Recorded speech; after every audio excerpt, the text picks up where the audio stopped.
Les Grandes Gueules d'Adafo Média, seule émission dans l'histoire de la radio en Guinée à franchir le cap des 5 millions d'auditeurs. À Bokeh, Cancan, Labé sur Radio Espace Région. À Kindia sur Kanyazik. En forêt sur Sahali FM. Meilleure émission talk-show panafricaine sur le continent, jamais éditée dans la sous-région. Bienvenue chez les GG. Ici, on ne prend pas de gants. On vient à cette actualité qui défraie la chronique du côté de du Fouta, notamment à Mali Yembérin. Cette union, ce mariage d'une fillette de 13 ans le 28 février dernier dans la préfecture de Mali qui suscite de l'indignation au sein de l'opinion. Dans un instant, Adja Idrissa Ba, elle est la présidente du Parlement des jeunes filles leaders de Guinée, elle-même qui a levé le lièvre par rapport à ce mariage. Et à sa suite, Elhadj Harouna Souaré, préfet de Mali. Vous allez les entendre ce matin dans cette mafia. On a écouté tous les deux. Alors, on a écouté tous les deux. Je vois pas un peu le pourquoi de la réaction de Citanion parce qu'il ne nous a pas dit clairement si c'est faux ce que Koundono a dit, mais il faudrait qu'on comprenne ce que Koundono parce qu'il est justement dans son travail. C'est un acteur de la société civile et ce qu'ils sont en train de faire, ils ne disent pas que c'est ce qui pourrait se passer, ils disent qu'ils ont des informations. Ils mettent en garde, comme quoi on pourrait affirmer, et quand on connaît leur position par rapport à cette question de mandat, quoi de plus normal d'alerter. C'est ce qu'on demande à cette société civile, d'être beaucoup plus active, d'être prompte, d'être proactive. Donc c'est tout à fait normal maintenant. Quant à la société civile, c'est aussi les alertes. Hein. Oui, et effectivement, c'est en cela maintenant qu'on ne creuse pas trop parce que aller jusqu'à demander à Sékou Koundono de dire clairement qu'il ne peut pas. Ce sont des informations, on le comprend. Clairement maintenant, est-ce que ça étonnerait qu'une telle opportunité se dessine ce jour-là? Non, parce que effectivement, quand on connaît le Guinéen est constamment dans la démagogie et c'est effectivement de bonnes opportunités. On se rappelle lors de la sortie, je crois la dernière fois que le président, le 8 mars dernier, c'est là que le président de la République a dit que maintenant il va mettre en place un gouvernement plus proche du peuple. Ce sont de très belles occasions où vraiment on est suivi parce que c'est une journée internationale et on connaît la mobilisation au palais du peuple. Donc s'il y a des informations comme quoi on pourra se servir de cette journée, il ne faudra pas trop être étonné. En tout cas, c'est Koundono et le balai citoyen et toute la société civile, ils sont dans leur droit d'alerter sur ce qui pourrait se dessiner ce jour-là. Oui, Gana Diallo qui nous écrit depuis la Chine. Aux femmes de Guinée, arrêtez de vous faire manipuler. On ne vous fait appel que pour faire de la mamaya. Réclamez plutôt ce que le PRG a promis aux femmes pour son dernier mandat. Quels sont vos acquis depuis là? Gana Diallo qui pose la question. Les Mamadi Kondé qui a réagi aussi. Il dit ceci, ce sont les farces sociales.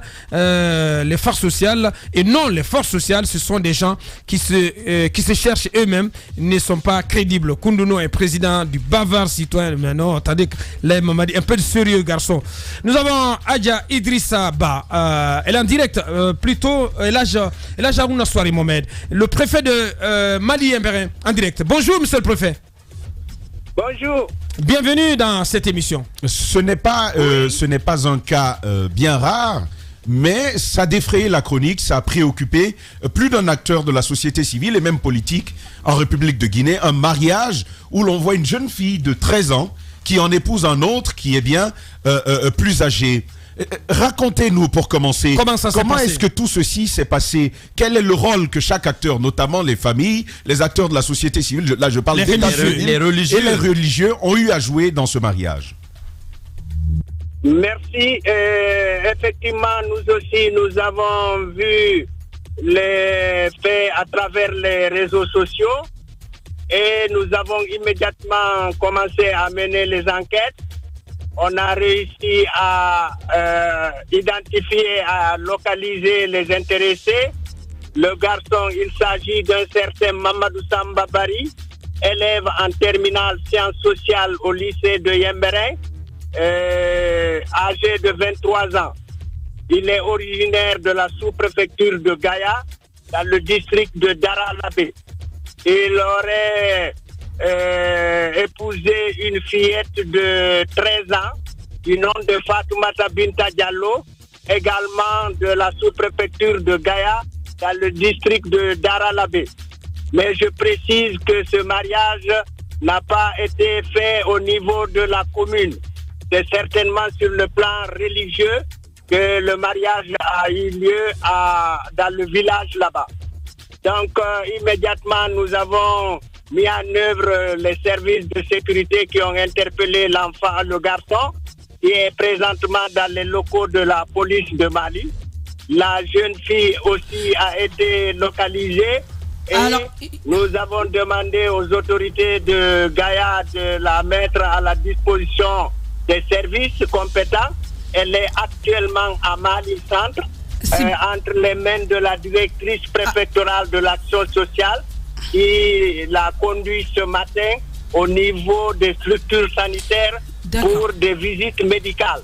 Alors c'est bien, c'est tout à fait bien ce que vous nous relatez là, c'est-à-dire les mesures qui ont été prises et autres. Mais ce qu'il faut signaler, c'est que c'est grâce aux réseaux sociaux qu'on en est là aujourd'hui. Mais avant et tous les jours, il y a des mariages qui se passent. Dites-nous que dans votre localité, est-ce qu'il y a des dispositions prises pour justement mettre fin à cette pratique, parce que c'est une réalité dans nos sociétés. Aujourd'hui, on parle de ce cas grâce aux réseaux sociaux. Mais dites-nous, qu'est-ce qui est fait tous les jours, au quotidien, pour empêcher que des enfants comme ça ne soient donnés en mariage?